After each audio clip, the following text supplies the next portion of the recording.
Okay, welcome geography students to the Asia Google Slides presentation.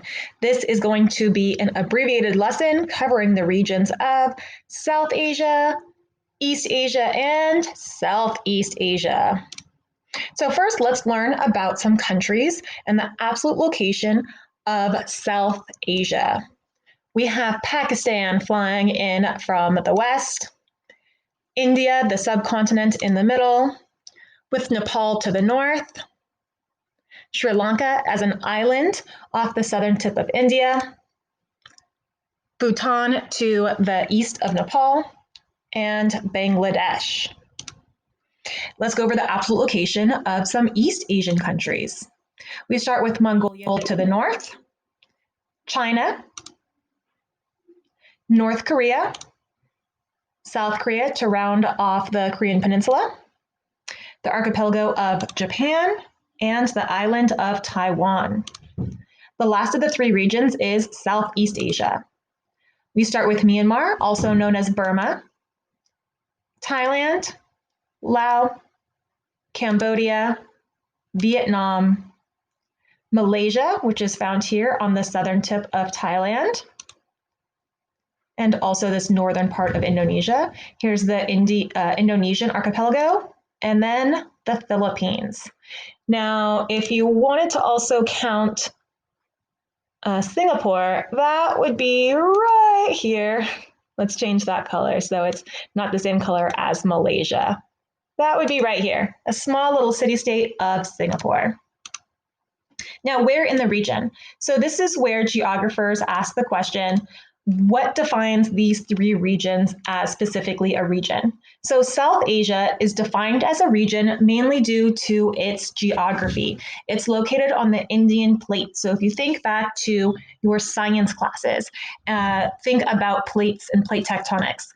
The Indian subcontinent broke off of Africa about 160 million years ago, drifted through the Indian Ocean until it hit China. And then it bumped up against China and it has been pushing up against China, which creates the Himalayas. When the Himalayas are created, that is what separates South Asia from East Asia. Another thing that defines South Asia is its own region, is its high population, mainly due to India and Pakistan's population, representing over 20% of the world's population. And its last or its third characteristic that identifies it as a region is its religion. It is high with a Hindu and a Muslim population, with a high Islamic population in Bangladesh and also in Pakistan. So let's now go to East Asia. What defines East Asia as a region? Number one, just like South Asia, is its high population. This is mainly because of China, and China and East Asia represents 25% of the world's population. In addition to that, its history. Historians regard East Asia as one of the earliest cradles of civilization. This would include things like using paper, having a written language, and having a government system with laws. Southeast Asia is also defined as a region because of its geography. There's a large amount of archipelagos. You can see here the Filipino archipelago, and you can see here the Indonesian archipelago. Here you're looking at tens of thousands of islands. In addition to this geography, with its location in the tropics, you have rainforests throughout this region and a very diverse wildlife. Let's examine our first place, the Taj Mahal. This is also known as the Palace of the Crown. It's in Agra, India, and it was built as a tomb for the emperor's favorite wife. Yes, favorite wife. It was built between 1643 and 1653, and it cost about $827 million back in the 17th century currency. So it was a pretty expensive and laborious project. You can see 20,000 workers worked on this project, and we're looking at white marble. So incredibly heavy to move this marble, and incredibly time consuming as well, but got it done within 10 years. The next place to examine is the Great Wall of China. The Great Wall of China was built between 220 and 203 BCE, and also in the 13th to the 1600s. The reason why you have these different gaps is because the wall was built in a specific area to protect a specific area, and then later on the wall was added to as new threats approached China. So this was built as a defensive structure over multiple time periods and multiple rulers, and it stretches over 13,000 miles. A third place we're going to examine is Angkor Wat, and this is in Cambodia. Angkor Wat is a temple complex in Cambodia. It's the largest religious monument in the world, spanning over 402 acres.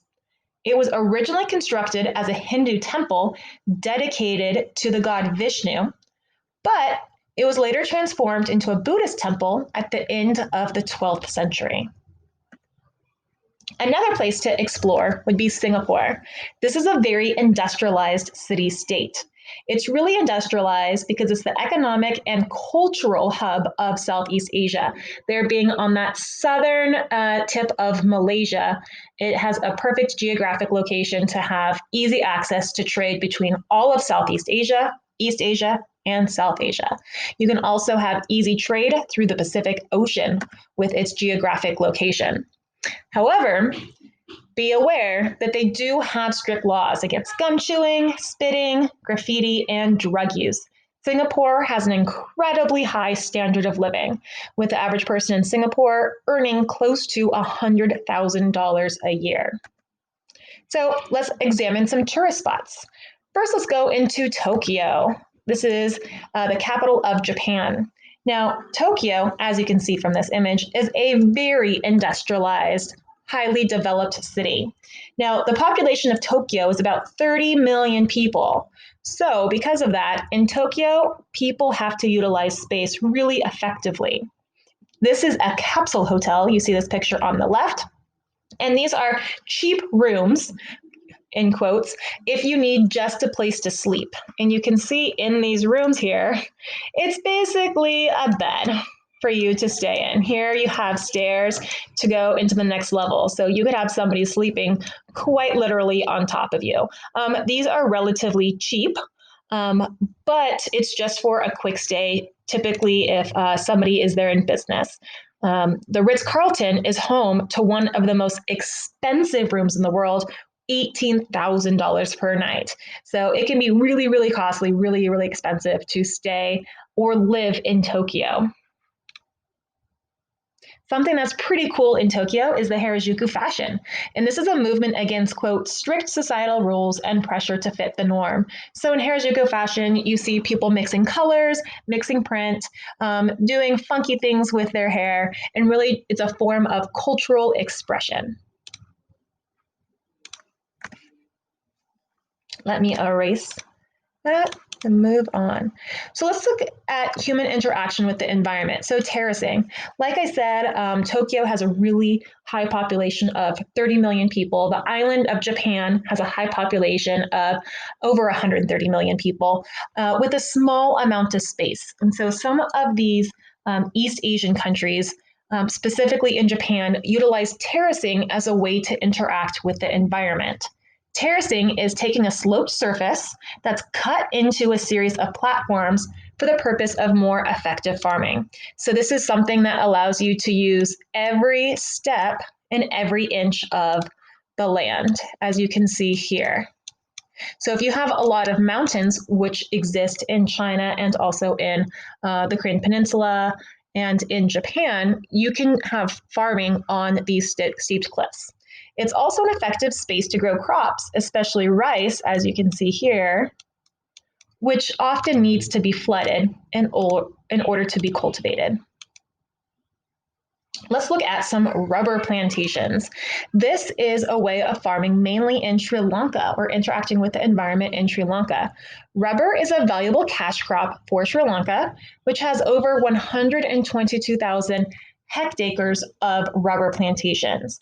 They produce 129,000 metric tons of latex annually, and Sri Lanka exported $866 million of rubber-based products to the United States in 2019.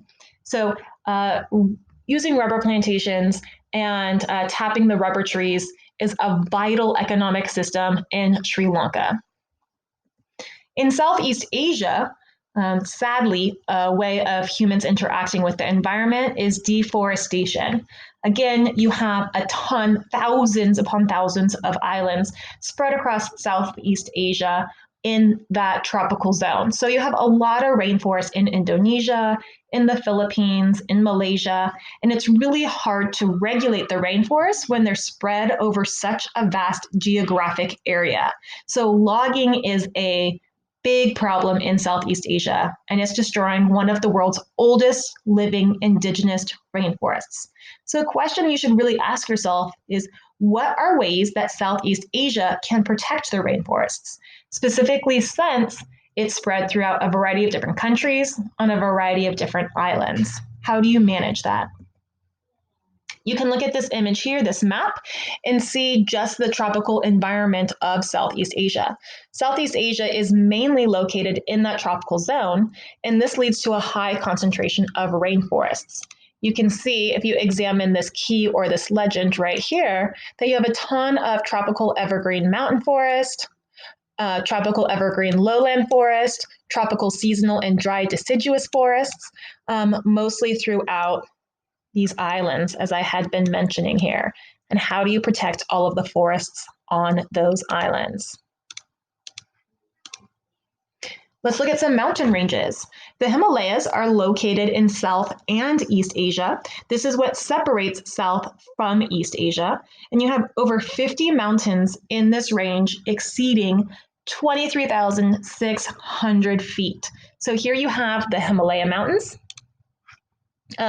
throughout this range here, and then you have the Tibetan Plateau right here. And this is what separates China in the north from, of course, South Asia in the south. Another mountain range to note is Mount Fuji. This is the highest mountain in Japan, standing at 12,389 feet. And this is one of Japan's 3 holy mountains.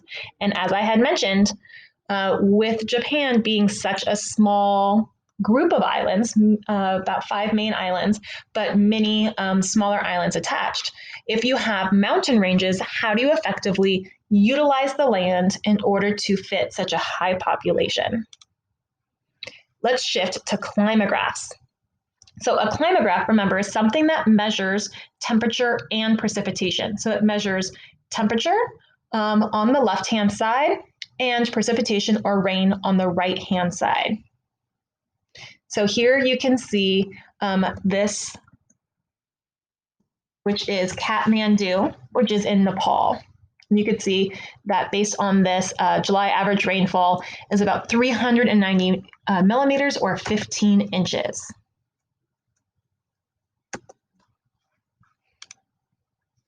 Okay, some environmental issues and natural disasters.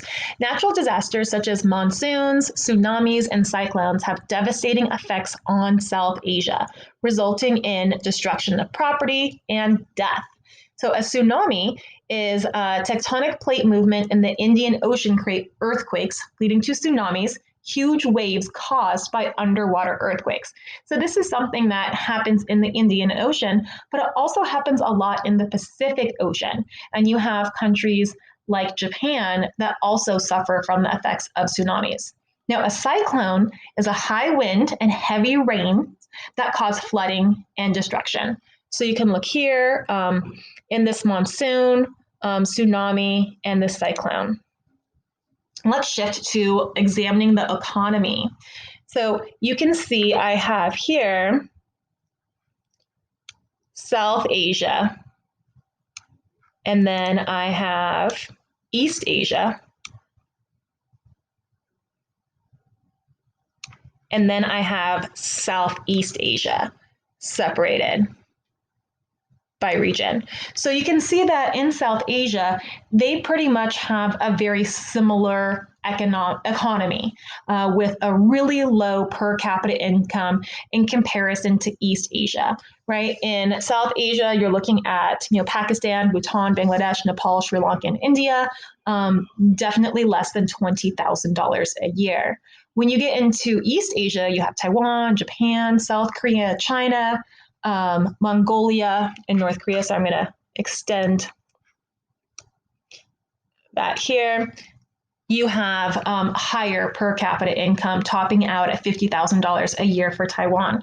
But you go into Southeast Asia and you see that it's incredibly odd because for the most part, this per capita income is very much aligned here with South Asia, with the exception being Singapore. And that's what I said earlier, because of its geographic location, right there on the tip of Malaysia and its access to trade across the Pacific Ocean through East Asia, Southeast Asia, South Asia, you have a lot of trade being conducted. An average per capita income being close to $100,000 a year. Now, when it comes to different industries, that also leads to per capita income differences. Industries in South Asia include farming, technology, business outsourcing, and textile factories. Business outsourcing is a company in America or a company in Britain or France that outsources their business to India, to Nepal, to Sri Lanka, and the people in that country doing some of the lower skilled labor. Industries in East Asia include manufacturing, automotive, electronics, and textiles. And then in Southeast Asia, agricultural, fishing, and textiles. Of course, in Singapore, a lot of the people making $100,000 are not in agriculture or fishing or textiles. They're probably in finance and in business. So let's examine some population, specifically analyzing China's one-child policy. So what is this? China's communist government instituted a one-child policy from 1980 to 2016. And this is because when China became a communist country in 1949, the country needed more workers. And so it was incredibly patriotic to be a Chinese woman and have as many babies as you could to support the labor force. This resulted in a baby boom, despite the fact that China had already historically had a large population. It grew nonetheless from 1949 to 1980. Then by 1980, when you're looking at a shortage of resources, that's when you have this one-child policy instituted. So where? Chinese living in large cities could only have one child, and if you lived in the countryside, you could have two children. If your first birth, if they were twins, you were just lucky. So again, why? This was as a way to grow the economy and raise the standard of living. If you have too high of a population and there's a scarcity of resources, you are going to have a lower standard of living and a smaller economy. So how do you do this? You have approximately 400 million abortions. You have adoptions. You have a high number of women and men who abandoned their children and then they get adopted to foreign nations. We know this because we can look at population pyramids, and there should roughly be the same number of males as females that are born. So when you look at this population pyramid and you see that you have, over 40 million males, but less than 40 million females aged 0 to 5, there's a gap there, and those females are missing. So this is significant because when this was adopted, per capita income increased from $200 in 1980 to $10,000 in 2019. You have, though, a gender imbalance in China, as you can see that I just pointed out from this population pyramid. So let's look at total population, and this is South Asia. Just to give you a comparison from India and just how large India's population is, right? You're looking at about 1.3 billion people. Pakistan and Bangladesh is pretty high, but nothing compared to India. What's really interesting about Bangladesh's population is its population density. It is dramatically smaller than India, and so you're looking at a population density that's really tight, like over 1,000 people living per square mile. So here again, You have 1.3 billion in India, 217 million in Pakistan, 162 million in Bangladesh, 28 million in Nepal, 21 million in Sri Lanka, and only 782,000 in mountainous Bhutan. Let's examine some different ways of movement in Asia. So in Southeast Asia, a tuk-tuk is incredibly popular. Tuk-tuks are a very common form of urban transportation. In Southeast Asia, sometimes motorcycles are attached and they're used as taxis, as you can see in this image here with this motorcycle attached to this tuk-tuk. So a tuk-tuk is also known as a rickshaw, and it's a three-wheeled vehicle used to carry passengers, usually for a fee. And there are more than 6,000 tuk-tuks in Phnom Penh in Cambodia. So this is really cheap because it doesn't take a lot of gas. Modern tuk-tuks also have solar panels on top of the roof, and they're operated that way, or they're electric, and that saves money on gas, but they can navigate through traffic really, really easily. So let's look at overcrowded trains in India. So 8 million trains in Mumbai, India carry 8 million commuters a day. Remember, you're looking at 1.3 billion people populated in India, so 8 million commuters a day. On average, 8 people die every day on Mumbai's railway every year. And hopefully this picture is self-explanatory. Hopefully you can see this and see why people are dying. They're falling off of the train. They're falling onto the tracks. Sometimes you have collisions. Vision for the conductor is impaired. It's not safe, and this is definitely not legal. But when most people are traveling this way, either because the trains are overcrowded or because they don't have money for the fare, who is going to enforce this? In this article from NPR, it says people end up pushing each other, hurting each other. I know people who've got fractures because of that, a fracture as in broken bones. Every year, nearly 3,000 people die on these above ground trains that crisscross the city. Roughly that many also get injured. The majority either fall from overcrowded trains or they get hit by one.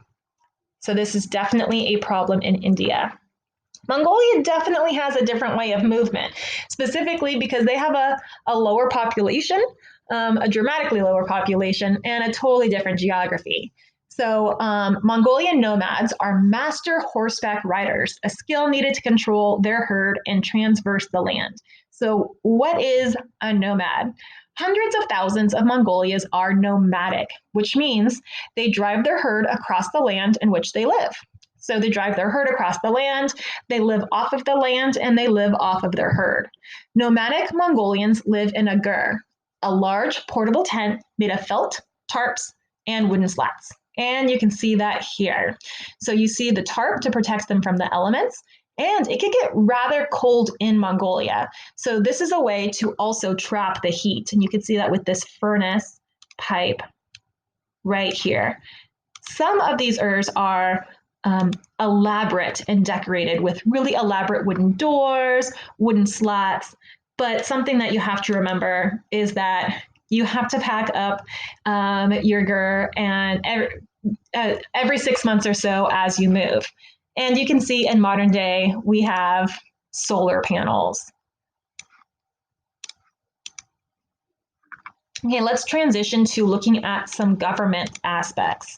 So let's first look at the differences between North Korea and South Korea.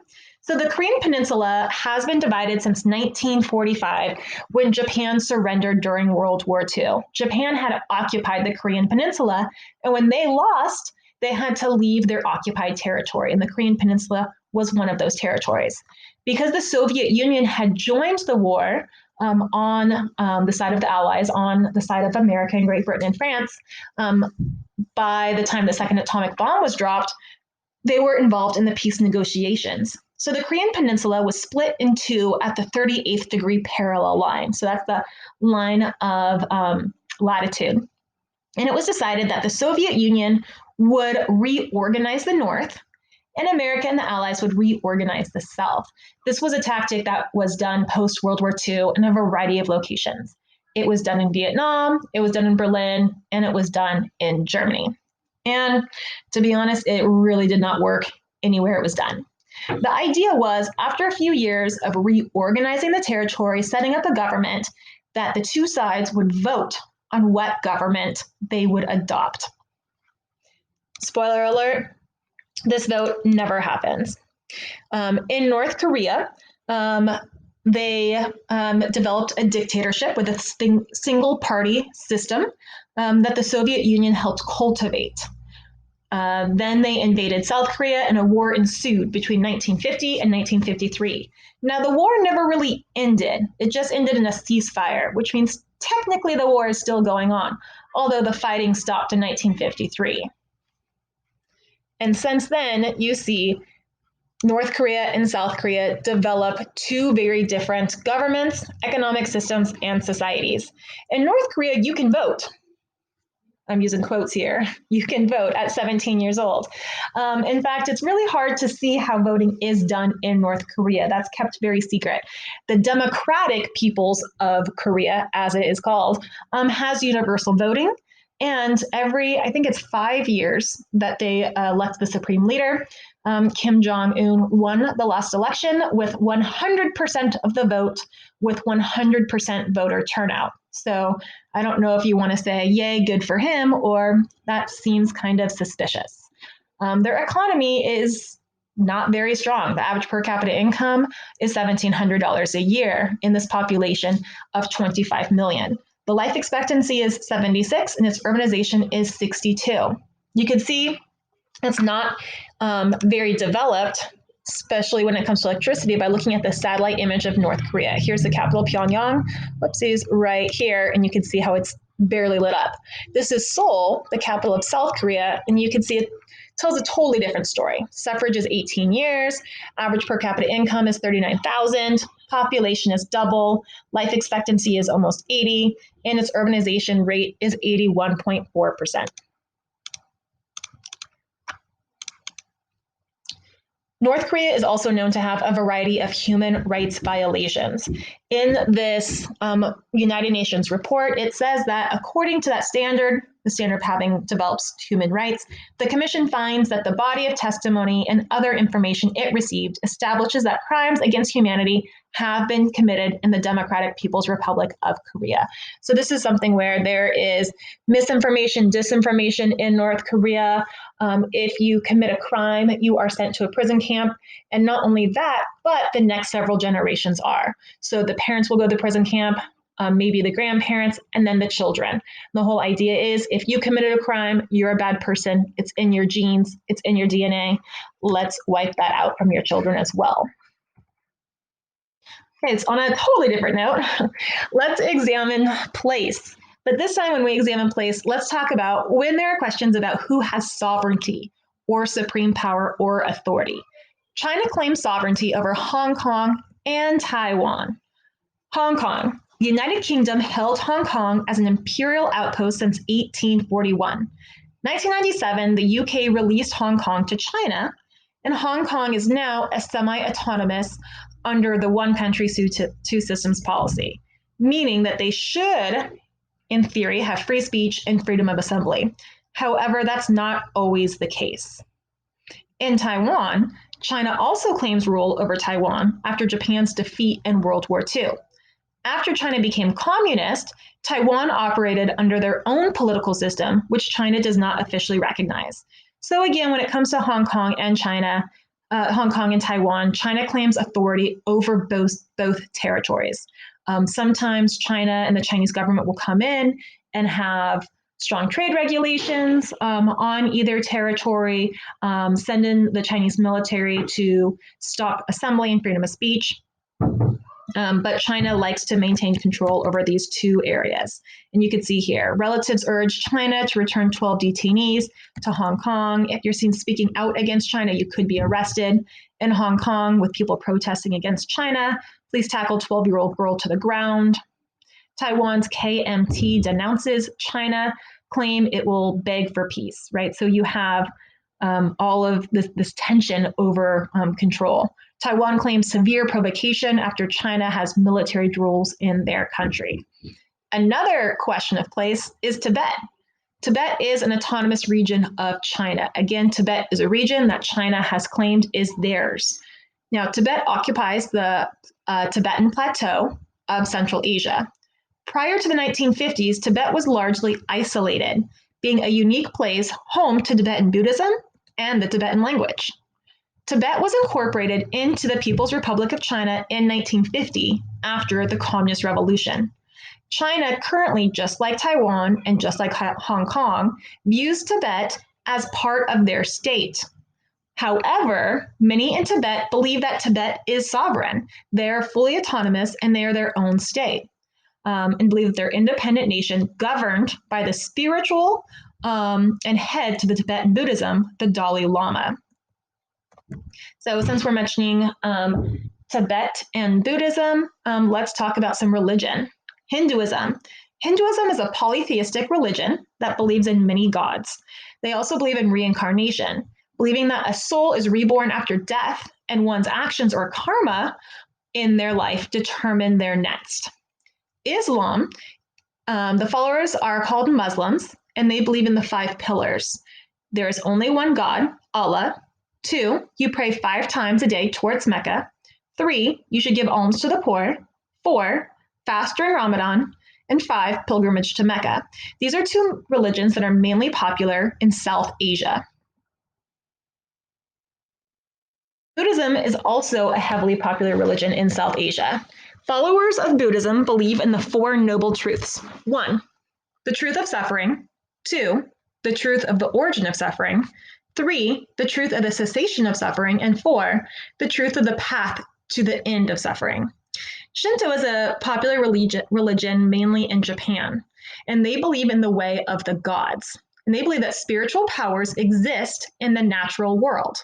And these spirits are called the kami, and they live in natural places like animals, plants, stones, mountains, rivers, people, and even in the dead. Confucianism has historically been a popular religion in China. Individuals can improve themselves and become a superior person by cultivating the 5 virtues: humanity or goodness, righteousness, proper conduct, wisdom, and trustworthiness. Taoism is a prominent religion in Japan as well as also in China, and it's believed to be founded by Lao Tzu, who wrote the Tao Te Ching. The Tao is the source from which all things exist. Wisdom is achieved by acting like water, flowing everywhere and seemingly weak, but one of the strongest forces of nature. So you should be like the water in a river, where you come across rocks and you flow through the rocks and go around it. You can explore this map and see where these different religions are popular. Islam is in orange, and you can see that that's popular in Pakistan, Bangladesh, Malaysia, and Indonesia. Hinduism in Nepal and India. Shinto in Japan. Buddhism mainly in Mongolia, as well as the Southeast Asian countries of Myanmar, Laos, Thailand, and Cambodia. Catholic due to in the Philippines due to its Spanish influence. And you see none in China, Vietnam, and mainly North Korea because of their communist past and present. And you also see non-affiliated in South Korea. Family and society. Bhutan prayer flags.